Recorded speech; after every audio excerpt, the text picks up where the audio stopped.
Welcome to the 130th episode of the Korea podcast. I'm your host, Jack, located in Ulsan, South Korea. Today is the 13th of September, and we're back in the swing of things on a Monday evening, talking about things that are happening here in South Korea and around the peninsula, China, North Korea, and of course we're going to talk about crypto. There's a lot happening. There's a lot of stuff, man. A lot of articles I found, a lot of things to talk about, and I try to cram it, and I don't know, I think I kind of feel like the thumbnail may be a little bit too much, but it is what it is. So, nonetheless, the Korea podcast is sponsored by Shane English Korea. If you are living in South Korea and are interested in starting and operating your own language school, then and are interested in doing it through a franchise rather than having to start out on your own from scratch, then make sure to contact me either through YouTube here or go on Facebook through the official website Shane English or shaneschools.co.kr, or you can find us on Facebook either through the podcast, the Korea podcast, or through Shane Schools Korea. Either way, if you are new to the podcast, make sure to smash up the likes, subscribe to the channel for videos, for notifications. Make sure to hit the bell button and all, and you get notifications for future podcasts, future updates on the channel. I do vlog type videos about things, time permitting, that is, about life in Korea and what to do and what not to do, because that's the thing to do. But today on Mondays it's podcast time. So like I said, there's a lot to cover. I've been siphoning through the articles, but I would like to start off with a section that I would like to entitle, let me just check to make sure that the sound is good. Let's see here, is this puppy rolling? Yeah, oh good, all right. This new introductory section I would like to call things to expect in Korea, or what to look forward to in South Korea. And what we've got to look forward to is a typhoon. There's apparently a typhoon on the horizon. Typhoon Chantu approaches. Right now I think it's just scraping over Taiwan or China or some other country, I think, below us, and it's passing Jeju-do. South Korea's southern areas will likely receive heavy rain Monday due to the indirect influence of Typhoon Chantu currently moving toward the waters near Shanghai. The state weather agency said the southern island of Jeju is forecast to see precipitation levels ranging between 30 millimeters to 50 millimeters per hour. I should have contacted somebody in Jeju. I got some contacts in Jeju. Should have contacted them to find out if it's actually raining or not. This is what it looks like. A nice phallic projection here swiping over Shanghai and straight into Korea, giving us the penetrating into the southeastern South Korean peninsula here. Very nice. This is like the hey Paul Garoba, long time no see, bud. Happy to finally catch a live one once again. Yeah, man. Paul, thanks for stopping by. Glad to see you again here, man. Stay tuned because there's lots to talk about, lots to cover.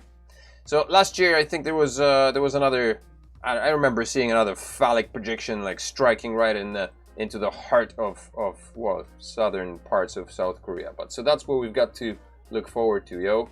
I guess that's gonna come sometime, what is it, 17th? 13th, that's today, so we're like about here somewhere. 14, so Tuesday, Wednesday, Thursday. I guess by Friday we're supposed to get nailed hard in, where is it? That's like Jeollanam-do somewhere here. And we may be feeling it all the way in Busan and Ulsan as well. I guess we'll see. But that's the projection for this phallic image of a Typhoon Chantu. That's what's happening. What else do we have to look forward to here on the South Korean peninsula? Let's check. Electricity bills likely to rise in quarter 4 as fuel prices soar.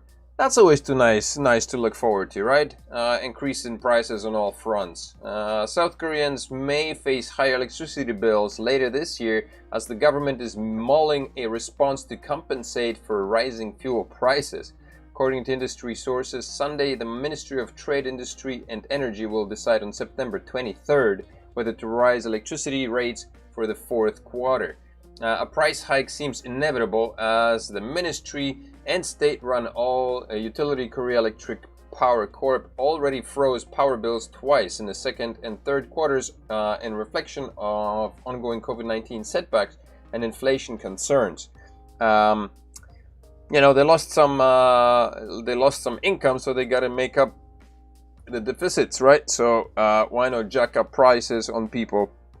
Because now, since you know things are slowly beginning to move back to normal, and people are, you know, finally making a paycheck, let's slap another fee on them and just recoup what we lost over the duration of those 2 or 3 months, whatever. Yeah. Right. Lotte, what else do we've got to look forward to? Lotte confectionary to release special BTS edition for xylitol chewing gum. So if you're in the BTS boot camp and that's your foray, then that's something to look forward to. Now you can chew your way through xylitol, staring at one of these fascinatingly looking fellas. Hooray for xylitol chewers, yeah? Lotte Confectionery says Friday that it will release a special BTS edition of its popular xylitol chewing gum next month. I wonder, are their sales dropping, man? Are they like reaching far? They must have coughed up a whack of cash to be allowed to plaster these boys on their packaging, man, for chewing gum. Let's see. Price 10,000 won, which is the new edition, hits the shelves October 1st at supermarkets and convenience stores across the country. Sales of xylitol, blah blah blah, 23% month-on-month jump at Emart. Okay, yeah, very good. Another thing we've got to look forward to in South Korea, if you haven't been paying attention to the whole pollution. Oh, that's one thing I forgot to pull up here. Somebody posted on Facebook. I wish I could look for it. I can't. There were several things I wanted to actually. Let's see. I'll transition here. And I think. Oh, by the way, I think I finally figured out what causes my computer to crash. And it seems that it's overheating. Man, the sucker is overheating. I think I gotta figure out. Probably I need to get a new setup. Something that allows it to stay cooler longer, because I think it's the heat that just does it, man. Let's see, if I start up Facebook here, will that cause me to crash? If it does cause another crash, then forgiveness, please. Let's see here. Where was it?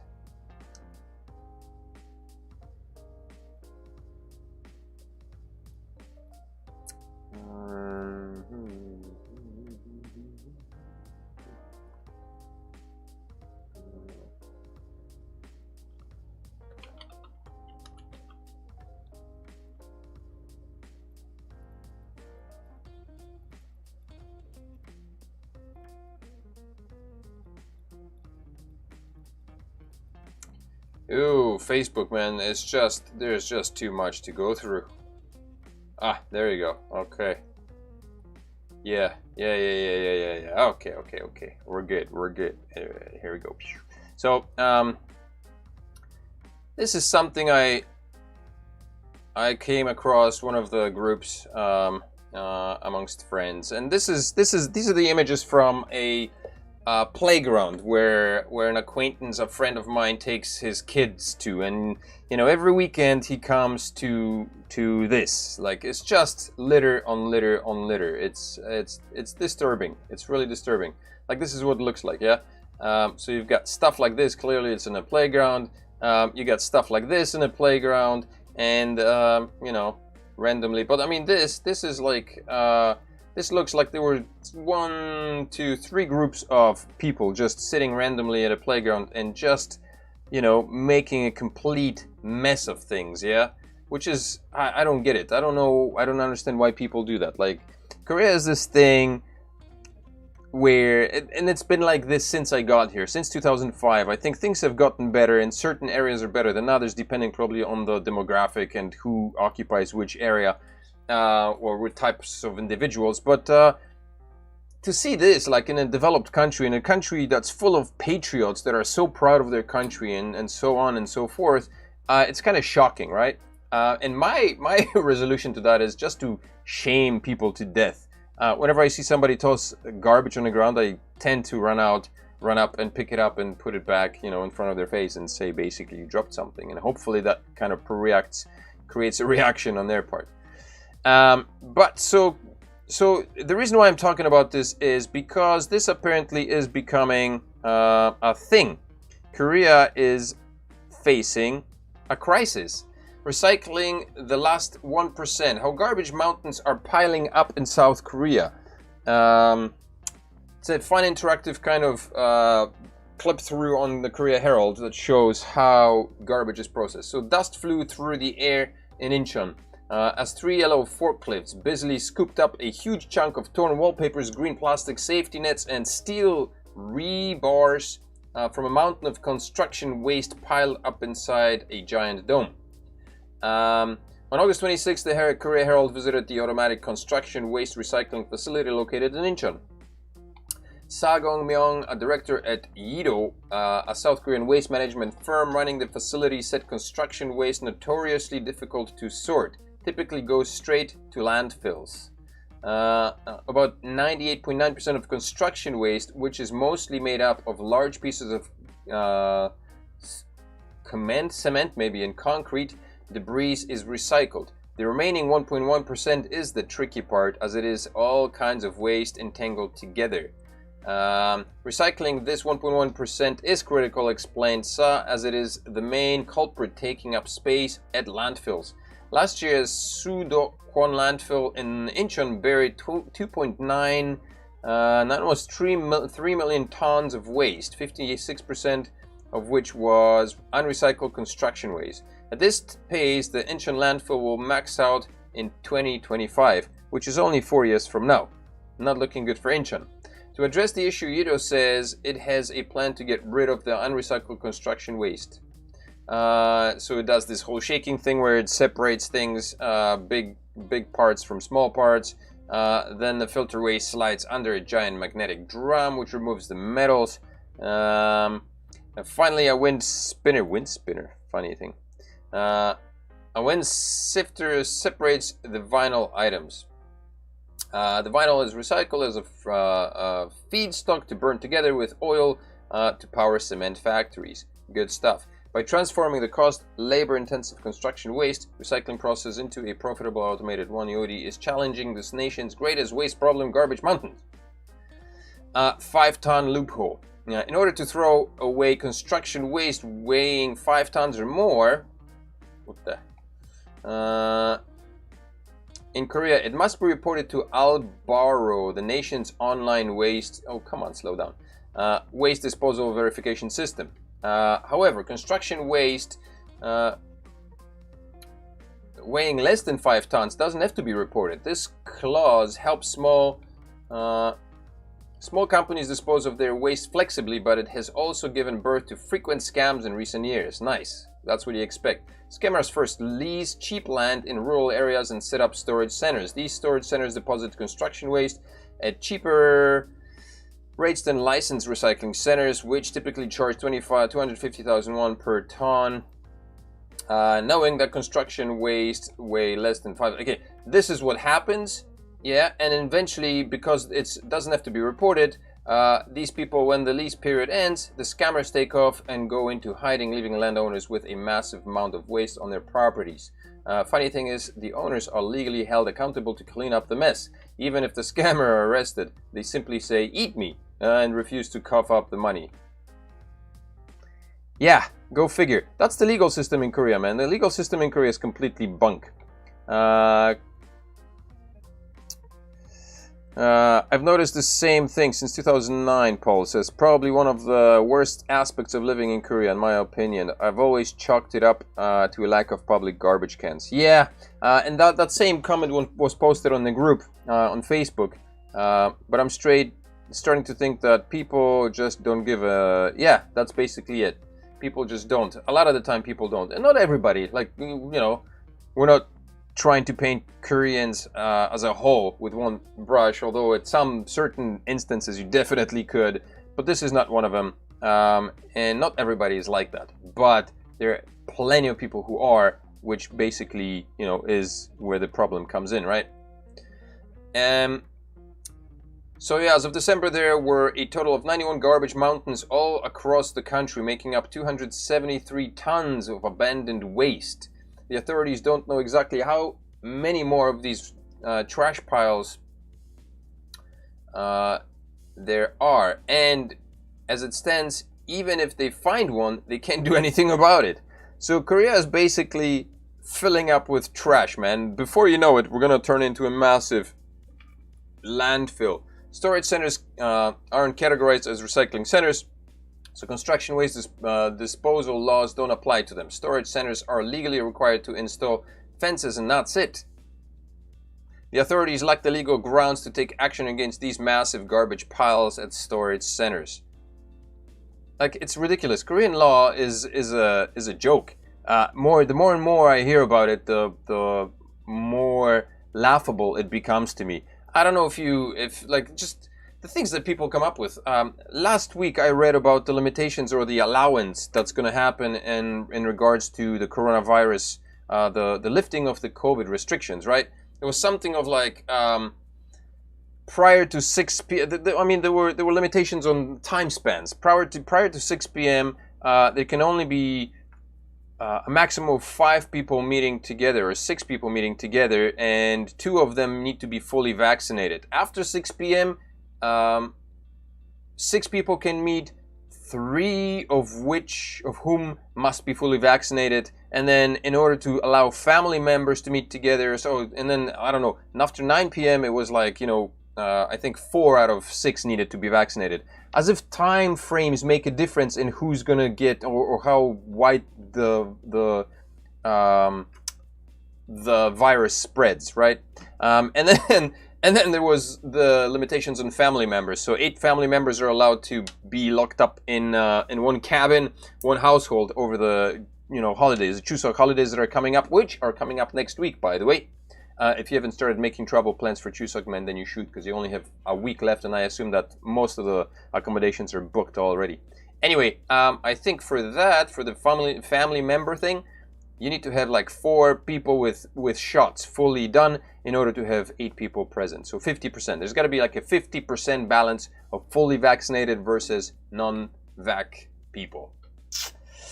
Yeah, anyway, so yeah, this is the ridiculous situation of the garbage dumpster thingy in Korea, on top of this crap that people have to deal with, and like nobody takes responsibility. There seems to be this belief that, oh, well, if I throw my trash here on the ground in the park, somebody's gonna come around to pick it up, whether it's your grandma, my grandma, or somebody else's grandma. There's gonna be somebody walking around.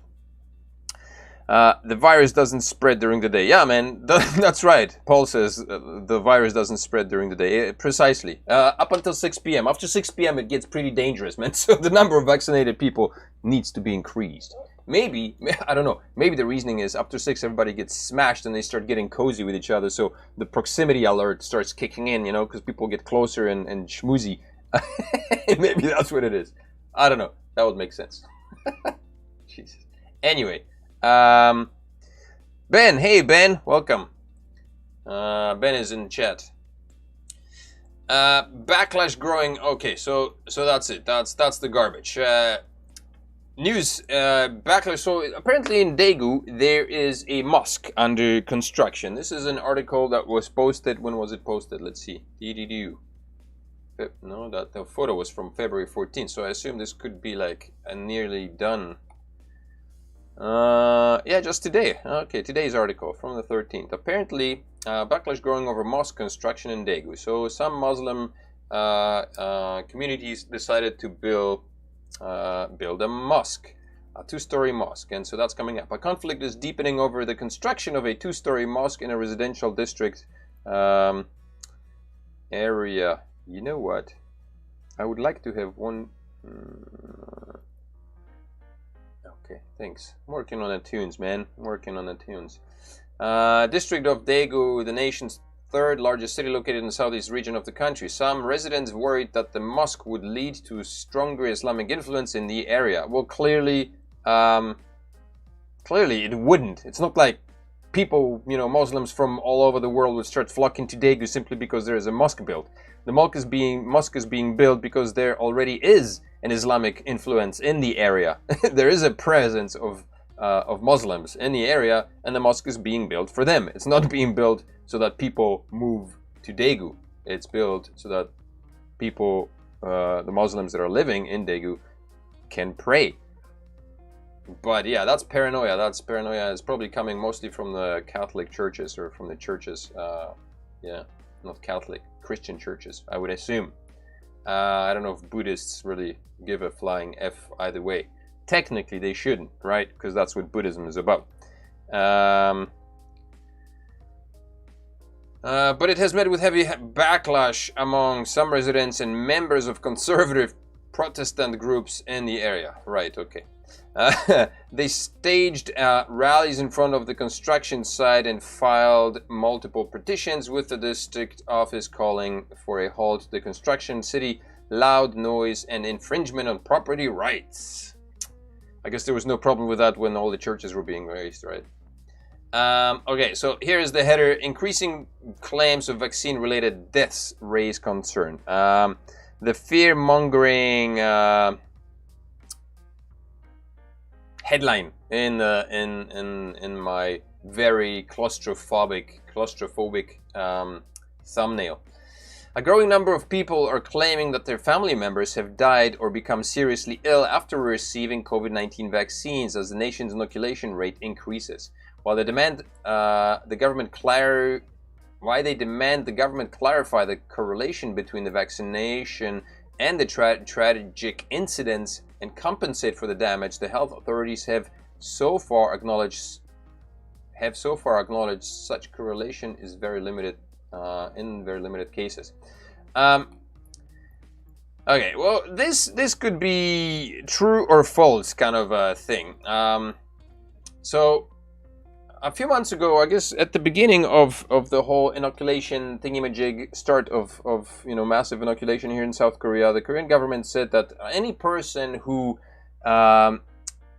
expires due to a COVID-19 vaccine, the family members shall be reimbursed, basically paid compensation within a vicinity of 300 to 400 million won, which is 300 to 400,000. Jesus. Yeah, 300 to 400 million won. Thousand won. Like $300 to $400,000. 300 million won. Yeah, I think so. It's got to be. Okay, so in the vicinity of $300 to $400,000 if you were to die from a COVID vaccine. And of course, anytime something like that came up, the government would say, no, the person didn't die as a result of the vaccine. They died as a result of pre-existing conditions. And clearly that's difficult to prove, well, on a number of grounds. Another thing is to this story is that Koreans are notorious for trying to scam their way into money. Anytime, I'm sure you've seen the videos of people like waltzing into the street and laying down on cars or pretending to be hit by cars just to claim, accident insurance, right? And so I'm pretty sure that there's plenty, like the numbers or the claims that are increasing here that are being reported here. I'm sure that there's plenty of these claims who may be kind of verging on that part of the spectrum. And as lawmakers, I guess, it's difficult to make a decision on that, because how do you say, how do you tell whether people are lying or not? And how can you tell someone who isn't lying that they are? Like, oh, my mother, my 80-year-old mother took a vaccine or whatever, and she passed away from the COVID vaccine. No, you're lying, you're a scammer. Like, how do you say something like that to someone, right? So that's a tough situation, I would say, personally. Right. As of Monday, over 60 petitions have been posted on the Chonghwa-dae website during the past 30 days, in which the petitioners claimed severe vaccine-related side effects or deaths. Oopsies. What's happening here? Or deaths.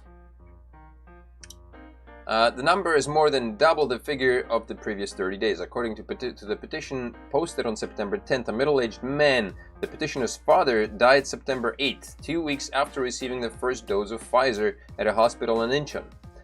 The father allegedly started suffering chest pain 4 days after the shot, but was diagnosed to have no serious health problem at a local hospital. However, the chest pain continued and led to the victim's sudden death in an emergency room.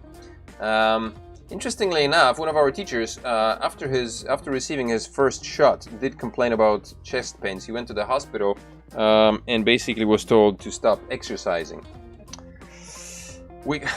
You'd figure a grown man at, in his 35, in the 30s, mid 30s,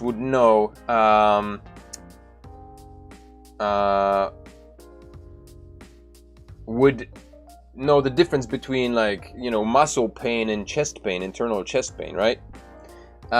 Ben is saying samok. Yeah, samok was the correct number. And that's 300, what is it? 300 million won, yeah? 300 million won? Would that be correct? I think so. Samok, about 300,000, yeah, a little bit less than $300,000, yeah? Paul Graba, apparently the followed some of the Korean protesters back to their homes and harassed them. Not sure if this is true or not. Sorry, I gotta check that text here, chat.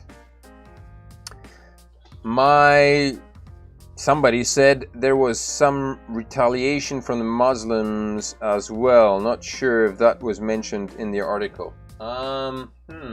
Let's see if that was mentioned in the article. But it was met with a heavy backlash among some residents and members of the conservative Protestants. September, claiming who posted a petition on the Chonghwa website. I've been fighting for over 8 months to stop the construction of the mosque. Now the right demand that the government step in, saying, on the other hand, the Islamic community and civic groups which support the construction of the mosque claim that freedom of religion should be guaranteed. They view the district office administrative order Daegu branch. There is absolutely no reason opponents of discriminating against them based on nationality, race, and religion, and the local authorities should retract the discriminatory administrative order, which was he added the authorities. Yeah, so it doesn't say anything about the Muslim community reacting. But I'm not saying that they wouldn't. I could see why they would. There's enough racism in Korea on a regular day, particularly against people who are non-white in South Korea. And so, that kind of segregation or hatred carries on if you're exposed to it. If you've been exposed to racism for long enough, I'm sure you internalize it in your own way, and then you're bound to explode.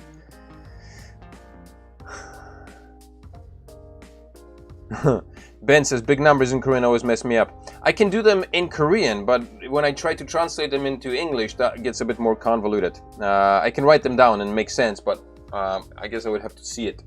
But it is samok, which is 300,000. You need to add, so it's 300 million. Yeah, that would be it. You said that was from the TV news. Yeah, this was posted on the other one there, Ben. Sorry, Paul. Okay, so going back to this article on the vaccination deaths, we call for an immediate investigation into causal link between the vaccination and his death. Petitioner wrote, over 8,308 cases of severe side effects have been reported since the vaccination campaign began in late February, according to the Korea Disease Control and Prevention Agency, September 9th. Only 2 deaths, however, were acknowledged to have causal link with the vaccines. I mean, side effects can be expected from any new medicine, right? From any medicine, really. I'm sure there are plenty of people who get headaches from Tylenol when Tylenol should do the opposite, right? So, I mean, death, I don't know. It's severe, but I'm sure there are side effects. Death related to COVID vaccines, no idea. From around me, all the people, including Lucy, my wife, has had, I think, both or just one vaccination. Most of our teachers have been vaccinated at Shane English. Everybody's still standing. There was one complaint after the first round of shots, and apparently the second round of shots was supposed to be severe. I don't know. Oh, my wife's going for the second round soon, sometime soon. Yep. What else is new in Korea? This is no longer the, what you can look forward to. This is Korea sees more self-made super rich. I guess this is like coming in after, after the whole vaccine. I remember when COVID hit, man, and everything was closing down, and I was looking in the face of a new factory or a new power plant or a new warehouse being built, like a massive warehouse during this, I don't know, second month after businesses were closing, people losing money. I see massive factory warehouses being built, man. So Korea sees more self-made super rich. Apparently, I remember my friend in 2000, I don't know, sometime 10 or so, making a statement on the presence of the wealthy class here in South Korea, and his position was that it's a lot easier to meet a millionaire in South Korea than anywhere else. Probably partially because it's a very densely populated country, but also apparently because there is a shitload of people who are self-made super rich. There's like, I don't know how many, has long relied on a few family-controlled businesses for its growth, has recently seen an increase in the number of people entering the league of the nation's wealthiest, data showed Monday. Anyway, there is like among 50 richest also have come during the pandemic, accelerating a generational shift in the corporate world. There's lots of people who made a lot of money during the COVID pandemic, either selling food online or selling a whack of masks, man. When it first hit, man, I remember hearing stories of people making millions just selling freaking masks online. Everybody was trying to get their hands on some mask manufacturer, just so they could peddle it away, man. How do they define super rich? Like you make, over 1 trillion won, which is like over 1 billion won. Like we're talking billionaires. From 2018 to 2020, Asia's fourth largest economy saw its number of the self-made among the richest top 50 grow from 19 to 25 people. Meanwhile, the US was up by 1 at 35 people, and Japan was down by 1 to 38 people. So they're like 25 super rich people. Let me see, where's the number? There is a number here somewhere. Where was it? Trillion. There you go. Right there. Let me just. Right here. The combined wealth of the group of 150 super rich surged by 68% to 2.51 trillion. Okay, so this is for all of these suckers. Trillion. Amid the COVID-19 outbreak, of the total, the properties of self-created rich stood at 1.686 trillion, up 78%.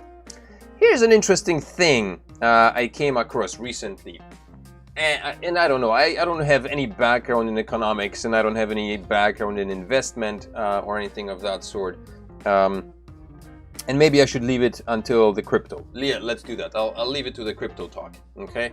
So yeah, anyway, so $1.86 trillion combined wealth of properties out of 150 people. 1.86 trillion. So that's a shitload of money. Divided up on 150 people, I guess. That's still a lot of money.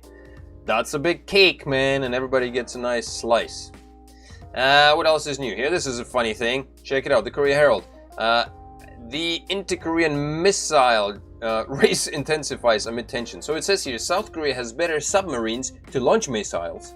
North Korea has better missiles. Well, damn, I think these two should combine and just put their power together and just strike where they can, man. Rain terror upon the world, yo. I don't know, I thought it was funny. Moon meets Australia foreigners. I don't even know why I found this here. I think I was reading some reports about stuff happening in Australia, which was like people were complaining about how the Australian government was treating or handling rather the COVID situation.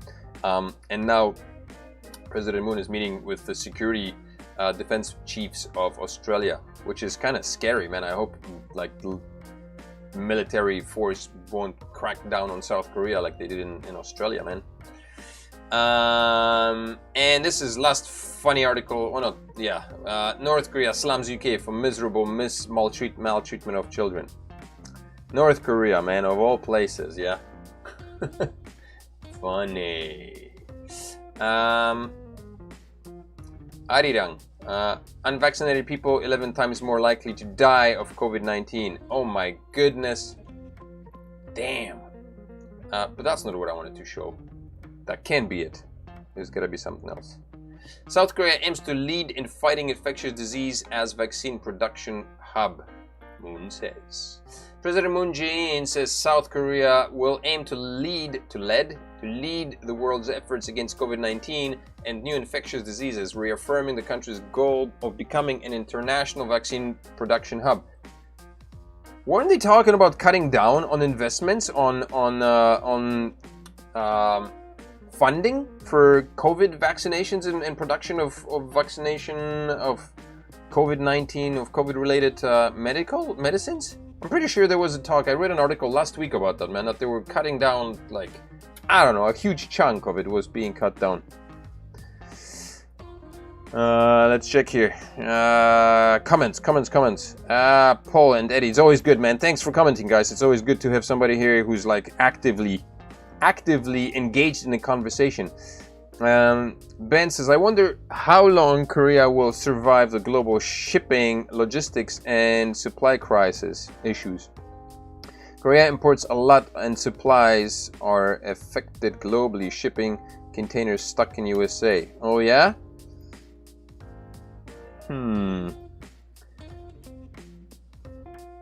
I think there was something about semiconductors, right? Problem with semiconductor production lessening. So, and China is catching up, man.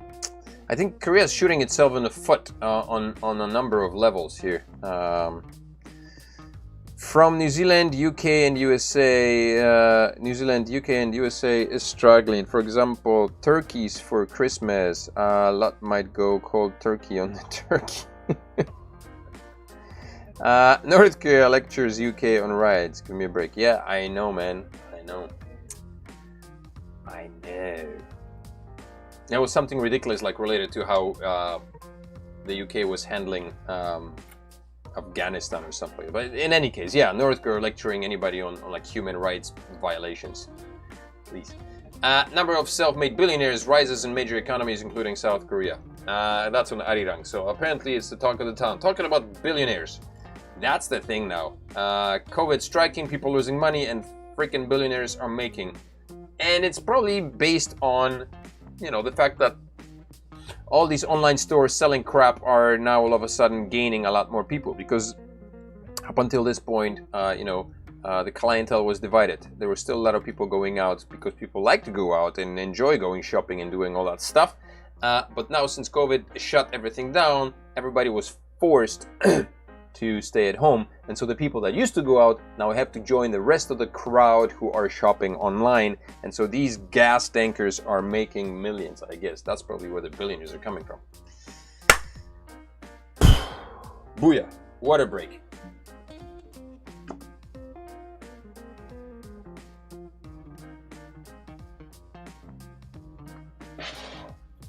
Oh, nice. Okay. Crypto time, boys and girls. Wait, I should have like a drum roll or something.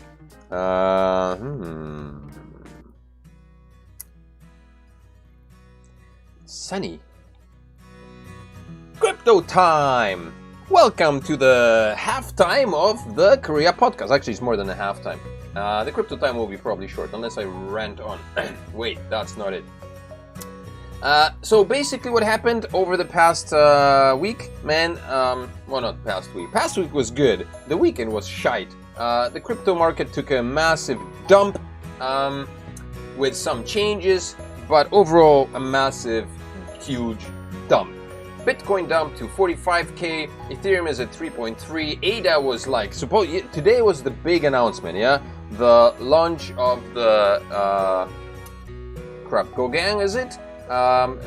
Mainnet on Cardano. Everybody was expecting stuff, and Cardano did. We don't know what it did because the whole market went the opposite direction from what it was supposed to do. Binance Coin standing at 407. Solana had a massive run up to I think $240, and it crapped out to it went down to 153 just earlier today. Man, it was scary as crikey. The one coin that was pumping was Polkadot, and that was nice to see. It went from like 29 to 36 bucks, man. Very good, very nice. There was a bunch of other ones, of course. What is this? 24 hour and 7 day. Terra Luna pumped 19% in 7 days. Chainlink has been going down. Avalanche, AVAX, Litecoin.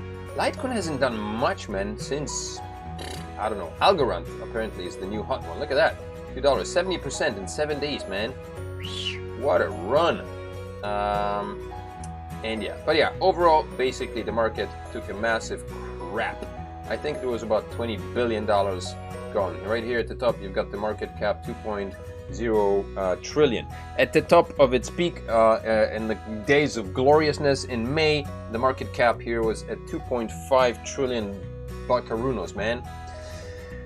And I think I may have cracked the code of the insanity of the Bitcoin.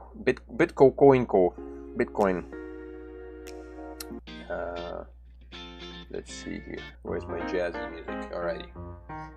There is talk of the market repeating itself, and I posted a video just recently trying to analyze this whole madness. So this is a chart for Bitcoin all the way from inception. Unfortunately, I can't make it any smaller, but here I circled the bull run of 2013. As you can see, there it is. I'm gonna make it a little bit larger and brighter, more visible. Okay, all right. So this is the bull run of 2013. I don't know if you've noticed. If you noticed 2017, this is just like a little blip on it. But anyway, we're looking at the month. So the video I posted was I was trying to analyze and see what the chances are of us having another run. And I think I was looking at the months wrong. So right now, so this was 2013 September. Let's see here. September are known to be the bloodiest, right? So this was October. Where's September? Oh, April. Look at that. We had a run in April, and then a drop. April, May, sell in May, walk away, they say. June, July, August, September. September was flat, but after September, October, look at that. October, November, December. December 13th, it peaked towards mid-December and then tapered off towards the end of the year, and continued to do so until, I'm going to make this very small, and then look at that. This is look at that. That doesn't even stop. I'm going to have to make it smaller. This is 2017, yeah? So you can compare the run of 2013, the bull run of 2013, with that of 2017, okay? All right, so I'm going to expand here, 2017. There we go. So April, May, sell in May, walk away, they said. June, July, August, September, there was a dip in September right here, and then after September, October, November, dip in November again, and then in December 17th, peaked out December 17th, and then tapered off after December 17th into nothingness for another 2017, 18, 19 for another 17, 18, 19, 20, 3 years. Yeah, 3 years. And again, look at this massive bull run that we're having right now, and compare 2017 to 2021. And of course, compare 2013, which is not even recognizable on the chart. But so let's have a look at here. So the reason why everybody's talking about another bull run is because of the time frame. So 2013, 2017 saw a spike after September and October all the way into December, and then a taper off. So we were in March, April, same peak, sell in May, walk away, they say, which is basically what some people did. Lucky bastards. I know one who got very lucky, sold at the very top because he was on the way to Canada, and man, he made it away like a bandit. I guess, hopefully I did, man. I hope he did, because that was perfect time for selling. Anyway, okay, April, May, June, July, August, we had a bit of a run, and now we're in September, and September it's massacring. But the expectation is that if history repeats itself, we should be seeing sometime in October, starting October, a massive parabolic run all the way till December something rather, mid-December, towards the end of December, and then taper off. BitBoy just posted a video that was kind of interesting, actually. I ranted about BitBoy making some mistake, but overall, I mean, they're producing a lot of interesting content, and he posted a video that was a lot of hopium, shockingly enough, entitled in the same way that my video was, which was, is the bull run over, ? Literally, word for word. Different content, but a word for word title. Coincidence? I think not. I set an example for a lot of people. BitBoy is one of them. Anyway, go if you wanna, if you're in on that level, then check out BitBoy. I think I'm not advertising for BitBoy. He doesn't need. They've got like over 1 million subscribers, these guys. So whatever. But the video is an interesting one, and you might want to check it out, because he does. I don't know. He comes across as, he knows what he's talking about. And he's got a team working underneath him, so there's a lot more people. Paul says, Terra Luna, one of my favorites. Great week until the dump, up to the 44-45 range. Yeah, I don't think it's a question of if we have another run, but when. Yeah, well, that seems to be the consensus amongst all the crypto lovers and everybody else. And for me personally, I hope.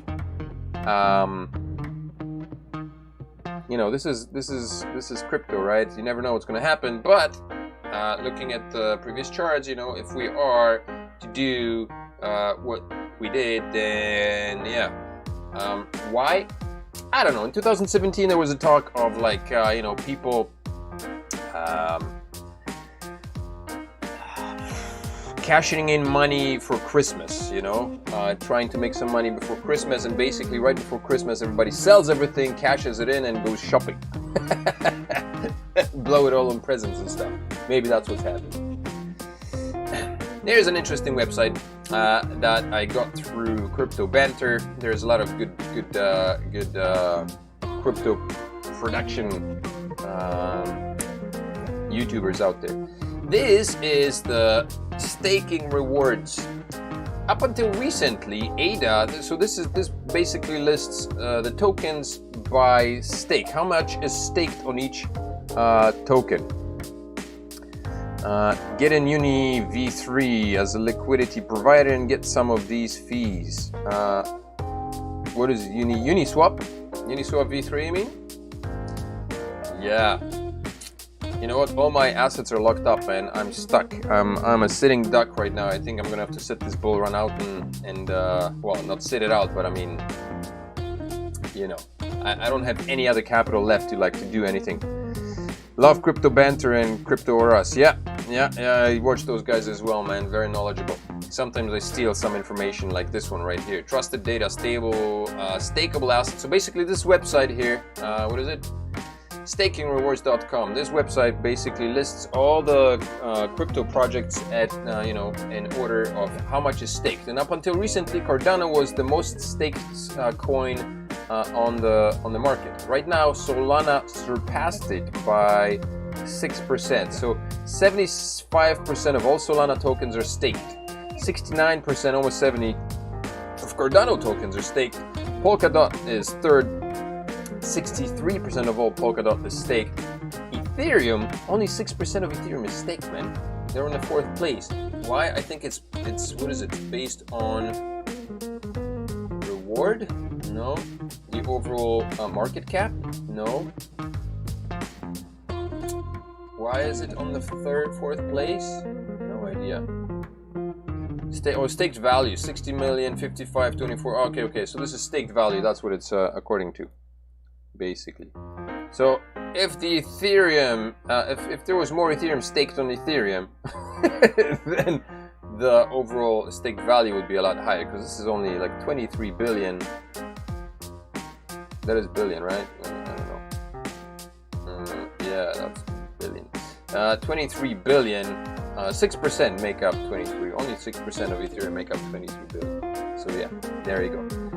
So Solana. That's why Solana had a massive pump, and I assume it bounced up. It dropped to like 155 or 4, I think, earlier today. It bounced up to 165, and once this crash is up, I think Solana's gonna bounce back up. There is some talk about, this and that. It's not perfect. I mean, what is perfect? Ethereum is far from perfect. Everybody's, established. That's a well-established fact, I guess, according to the experts. And yet, Ethereum is pumping. It's still the 2nd largest cryptocurrency in the sphere.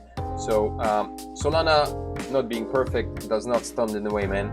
If you haven't gotten any, I think now may be a good time, because it did retrace and it's gonna continue pumping. And I assume that during the bull market, it's gonna skyrocket. I heard talks of like $700 for Solana, but that's what I heard. I don't know. Anyway, Twitter, NFTs, man, check it out. So this is Korea. Fun fact, did you know, bad English, but don't worry. Did you know that Jung Bin was Miss Korea 2017, and apparently this stunning beauty is having her NFT minted. Will soon be available for trading and collection. I don't know where. Community, NFT collector, NFT artist. There's a lot of NFT stuff happening in South Korea. Several projects, I think. I don't remember. Oh, there was talk of, okay, the next one is Pororo. Is it here? Oh yeah. Pororo, the little penguin NFT and metaverse theme park underway. The Sandbox Animoca brand's subsidiary for the decentralized virtual gaming announces partnership with animation studios in Korea. What's happening here? Fans of the globally popular Pororo Little Penguin television series will soon be able to own the widely beloved animation character as NFTs, non-fungible tokens, and join other enthusiasts at a virtual Pororo theme park. Paul says I can see 300, 350 for Solana for sure. Yeah. I think BitBoy mentioned 280. I heard 700. Somewhere in between is probably going to be what will, or who knows, man? Who knows? This is all speculation.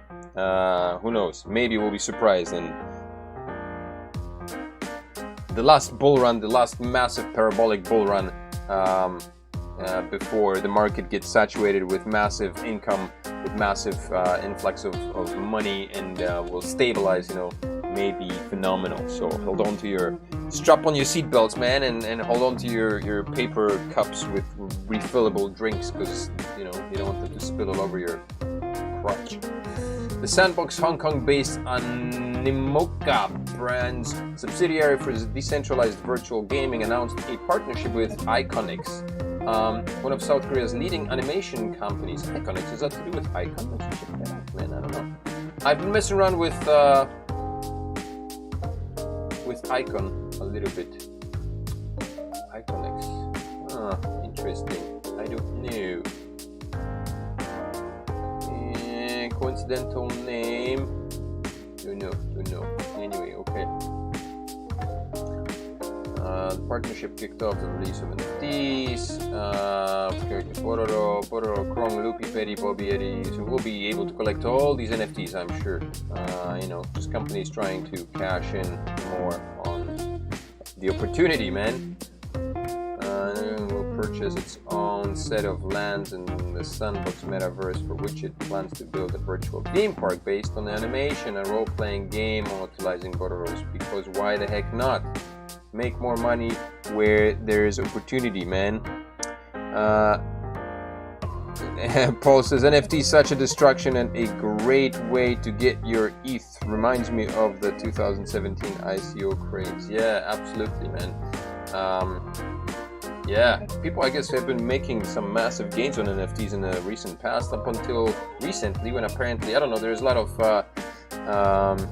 Becker, I think Alex Becker is talking, he's majorly into NFTs, and he's talking that it's slowed down and people have been dumping their NFTs because you know, at one point NFTs are becoming so ridiculously expensive that at some point people are just finally saying, you know, enough, I'm not even there's no, if I buy this NFT I'm not going to be able to flip it for more, you know. But I guess the reason why that's happening is because everybody's expecting immediate gains, you know, like I buy one NFT today and I'm hoping to flip it for, you know, 2 or 3 times gains by tomorrow, which may not be, well, that's a little bit too fast. So I think if any NFT you buy now, if you can't flip it anymore, then you're probably stuck with it for the next bull run,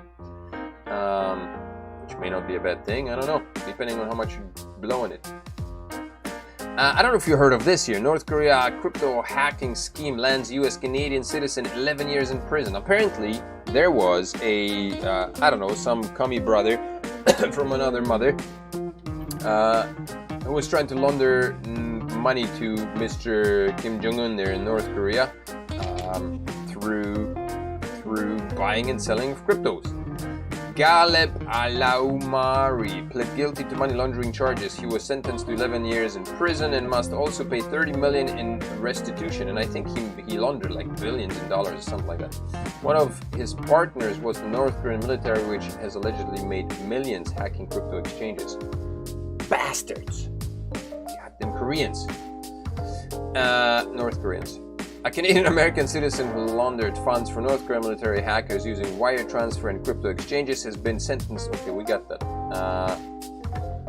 Intelligence agency with attempting to steal over 1.3 billion via a multitude of extortion plots and cyber attacks, including over 100 million of thefts from cryptocurrency companies and a cyber attack on Sony Pictures as retribution for its production of The Interview. I don't know if you saw that movie. That was funny, but it totally made, you know, took the piss out of North Korea and the whole regime, and particularly Kim Jong-un, which I assume didn't go very well. So, you know, to pay as a payback, they tried to hack Sony Pictures, and maybe that didn't work out too well. Well, it didn't work out too well for the dude who's been sentenced to jail 11 years. Yeah. Anywho, what else here? Korea crypto damage as assessed in it. So,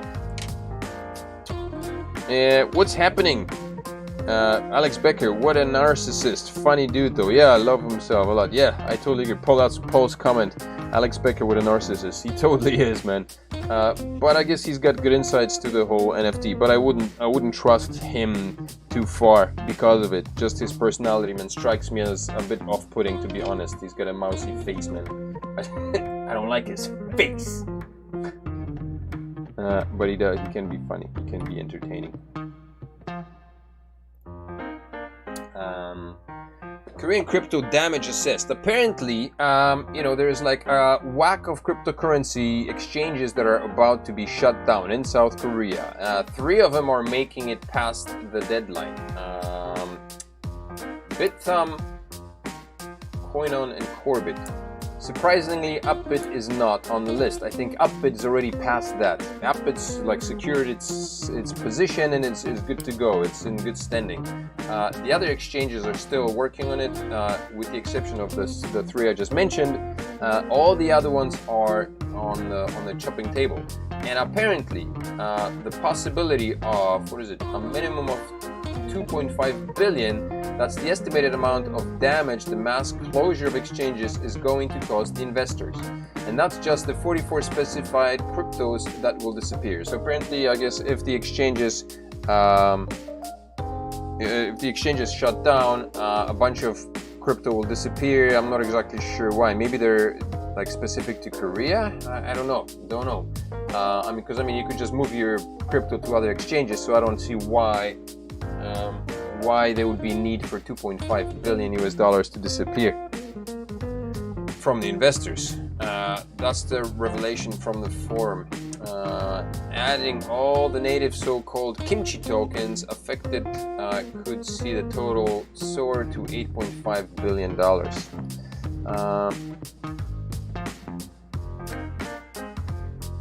I like Elliott traders a lot. GoPax, yeah, GoPax is on the list of going packs, of going bye-bye crypto exchanges. Because it's not on the list of the exchanges that are passing, so it's GoPax is going to be amongst one of the 44 that may be going bye-bye. And that's supposed to, when is the deadline? 24th, which is like a rabbit's hop away. That's next week, isn't it? What day is that exactly? That's gonna be next Friday, ladies and gentlemen. Next Friday. Just a quick reminder, since it popped into my head, make sure to smash up the likes. If you are watching, don't forget to smash the likes up and subscribe. If you are new to the channel, stick around till the end and come back for more. We're not done yet. Just a reminder. Just a reminder. Scooby-Doo. So yeah, 24th deadline. So that's going to be next Friday. And what happens before then? I guess we'll see. I'm going to update everybody on the next podcast next week. Man, why is this so loud? Why is nobody tells me that the music is so freaking loud? Damn. Has been blaring all this time? I'm going to update everybody on the next podcast. Damn, it has been. Nobody mentioned anything. Come on, guys. I hope that wasn't too disturbing. Distracting, rather. I'm sure it was disturbing. What's disturbing is listening to me talk, eh? The artwork, okay, whatever. NFTs, blah, blah, blah. So, yeah. That's it. That's the crypto exchanges under hot fire. A little piece I wrote on Chia, an app where you pay for actual stuff in Korea at a ton of stores using Terra. Chai is not Chai, Chia. Chai is what it will look like when non-crypto people use crypto. Here is a case for Terra. If you, Paul, this may bring some joy into your heart, despite the fact that GoPax may be going bye-bye. Any guest speakers coming up, Ben is asking.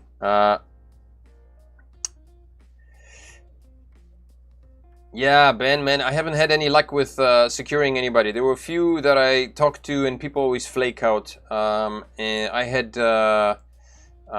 Chai. You have Chai? Nice. I don't have Chai. I don't have Chai, and I don't have Terra. Either one of them. And I don't even. What's Chai? First time I ever hear of Chai, man. Chai. Chainlink? Is Chai Chainlink? No, that's not it. Chai is Link. What the hell is Chai?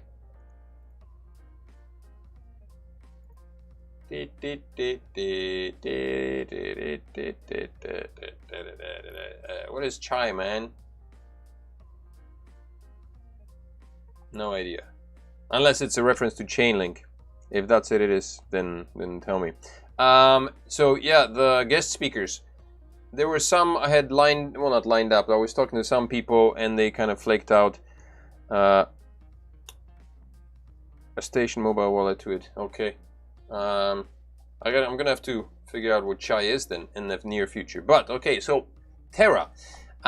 So this article written by Tain Howie on where is it, on medium.com kind of explains of how cryptocurrencies would be used, in the real world without. How would the everyday Joe use cryptocurrencies without using cryptocurrencies? That's the idea. That's the description and idea behind Chai, I guess. So basically, here's how it would work. Users fill their wallets with Terra Korean Won from their fiat Korean Won bank accounts. Chai buys crypto Korean Terra Korean Won on the user's behalf as it withdraws from the account. Chai creates and manages the Terra wallet for the customer behind the scenes, The front-end interface does not actively provide crypto information to the user, with the experience being more like that of PayPal or other customers' fiat wallets. So I guess the conversion, everything would all happen in the back without people actually having to go into wallets and doing the conversion themselves and all that stuff, which would make it a lot easier and much more accessible and, you know, a lot more user-friendly, less techie-ish, I guess, right? The merchant gets paid in crypto with certain benefits added if the merchant holds KRT rather than cashes out immediately to Korean won. The fee for the merchant in this case is considerably lower than a typical credit card. Anyway, if you're interested in reading this, I certainly am. Copy. I don't have any Terra, but I will be holding it sometime in the near future, most likely, during the bull run. I haven't used it Paul says about Chai, I haven't used it but to buy anything, but I have connected my Terra Station mobile wallet to it. And I can supposedly charge Chai with funds from my Terra Station wallet. Yes. So is Chai a platform? Not sure how it works. Actually, I don't know how it works. Like I said, first time I heard of Chai.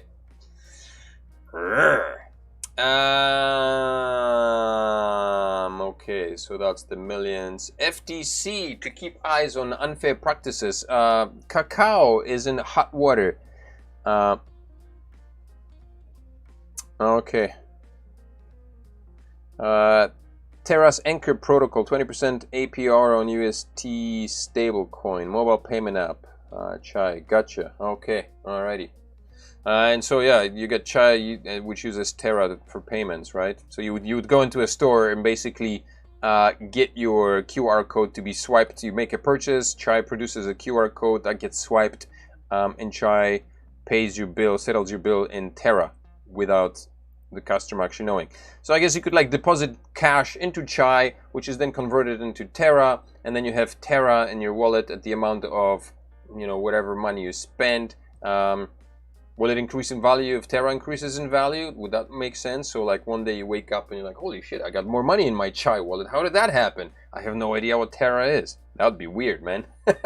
Anyway, but I guess that would be the idea of how it works, right? Exactly. CEO Mart apparently takes it. Is that right?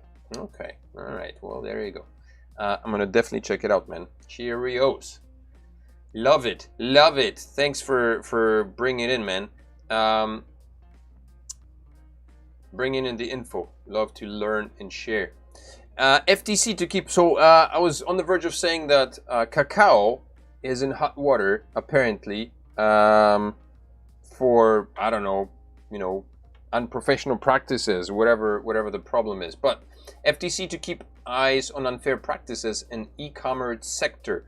Amid growing scrutiny of online giants, Naver and Kakao, South Korea's antitrust watchdog chief on Friday spoke to the need to regulate massive online platforms in order to better protect small vendors and customers. FTC is also the same body that overlooks cryptocurrencies, right? Anchor Protocol and Mirror Protocol. I will definitely look them up. Where my pen? Where my pad? Where my pad at? I gotta note shit down so I don't forget, because I'm turning senile. I break my toes when I run into bathrooms now, and I'm forgetting everything. Alrighty.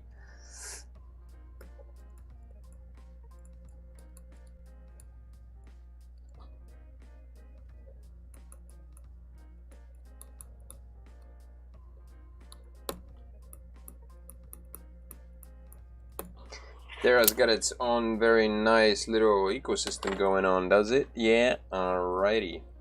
Fantastic. Alright, where was we? E-commerce platforms have brought new benefits and convenience. Okay, yeah, so basically the FTC will focus on introducing legal measures to prevent unfair practices by e-commerce platforms operators stemming from their powerful market positions in the pandemic-driven... I lost a line. Contactless trend, the chief said. basically what this is, it looks like, things are gearing up for the management and control of cryptocurrencies that are supposed to, the regulations that are supposed to kick in 2023, because I guess there was some leeway given for 2022. It was supposed to start in 2000, the whole taxation thing in South Korea was supposed to start in 2022. But then the powers that be realized that they were not. They were very ill-equipped to the handling, to the management of such things as taxations of cryptocurrencies that are decentralized still.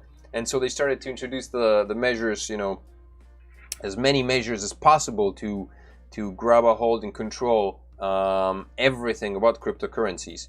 And so FTC is right now looking at e-commerce platforms of any kind, and Kakao is also dealing in cryptocurrencies, right? They've got their own Clip wallet, which is, I don't know if it's good or not. Like I said, I downloaded it on my phone, but it's in Korean. I can't navigate. It's too much Korean for me, man. For my little 5-year-old Korean brain. So, yeah. So it feels like that's all part of the whole. We are going to rain a hail shitstorm on the cryptocurrency exchange, and investors come.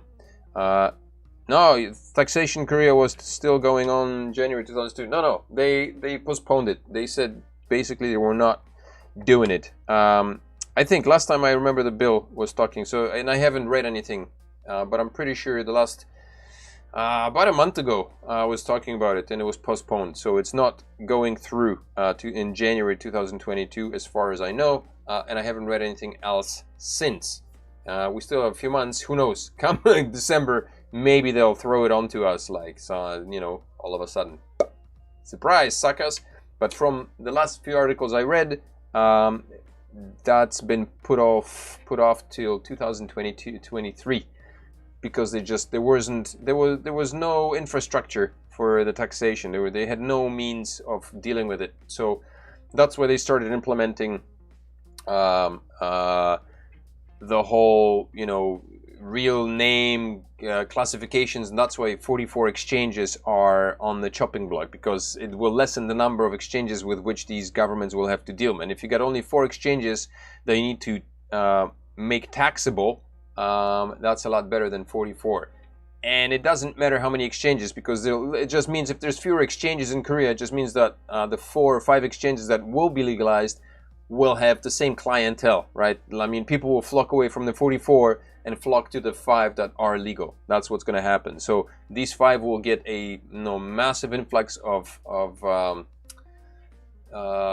funds, and the government or the legalizing bodies will have fewer entities to deal with when it comes to taxations, right? Rather than having to spread themselves out amongst whatever 100 exchanges, they'll just have to deal with 5. So I think that's part of it, man. FTC making, strutting and flopping their proverbial peacock tails, man. This was interesting, I thought. Product Nation announcing data empowerment and protection architecture. What is DEPA? Oh, I missed an article somewhere. Where was it? Oh, I missed it. Okay, damn it. So there was an article somewhere about Korea talking about joining DEPA. And what is DEPA? DEPA is the Data Empowerment Protection Architecture. Empower every Indian. Okay, this is not Indian, but anyway, this is in particular in Korea, I think, unless there's another DEPA. Oh yeah, this is, I think, in particular in relation to India, but DEPA itself is the Data Empowerment and Protection Architecture. And basically what it's allowing people to do is to take hold of your own personal data.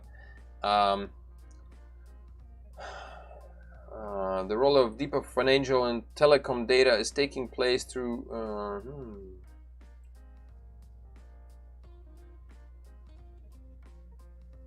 services. It allows people for more control of their own personal data, online data, I guess, personal data. which I found was interesting because there was a lot of talk, a lot of cryptocurrencies are dealing with that, and they haven't stepped into the limelight just yet because this year is all DeFi and NFTs.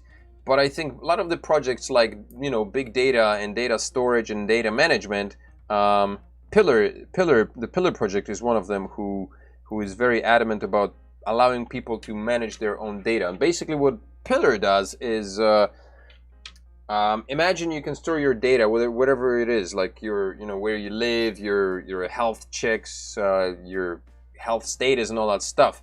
And you've got all this data saved on the Pillar platform, and then you can basically sell that information to the parties that require it. So if there's like, I don't know, research institutes that are doing research, demographic research on, you know, people over 55, and you fall into that demographic, then you could basically sell the information to that particular institution, and basically get paid for it, right? Rather than people knocking around, knocking on your door, walking around homes, knocking on your door and taking information, they would be required to pay you. And so DePa is something of that sort. That's kind of, I think, what the movement is. And I read an article somewhere, I don't have it now, it disappeared. But Korea is looking at entering this realm, which means that I think, I don't know, maybe Korea, because Korea has banned all ICOs, Korean ICOs, which is what I meant when I was saying that Korea is shooting itself in the foot, because I think that's a lot of money lost here in South Korea for companies and just growth overall. I think the GPS, GPU, CPU, DPU, whatever. And so, I don't know, this was interesting because I thought it tied in somewhere with it. Yeah, the mess. Alrighty. My belly hurts, man, from all this talking. Terrible what they're doing with the exchanges. Yeah, man, but it's all part of the Korean madness.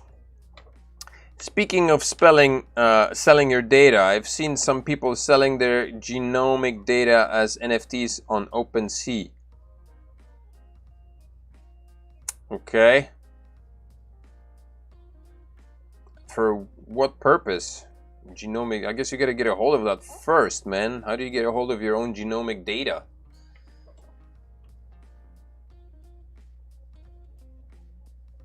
Like their families and shit like that, right? That's what it is? Not, not genetic data.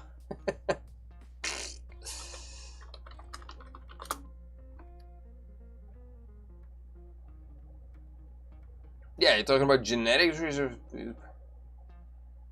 How do you get a hold of your genetic information and put it into an NFT, man? Well, how do you, the first step, how do you get a hold of your genomic data? Interesting. Okay, whatever. That would be, that's, I don't know, isn't that a bit creepy, a bit scary? They can sell it to corporations wanting to use the data and research. Yeah, right. So that would be the idea. That would be kind of the idea of you know, data protect the DEPA, the data protection thingy.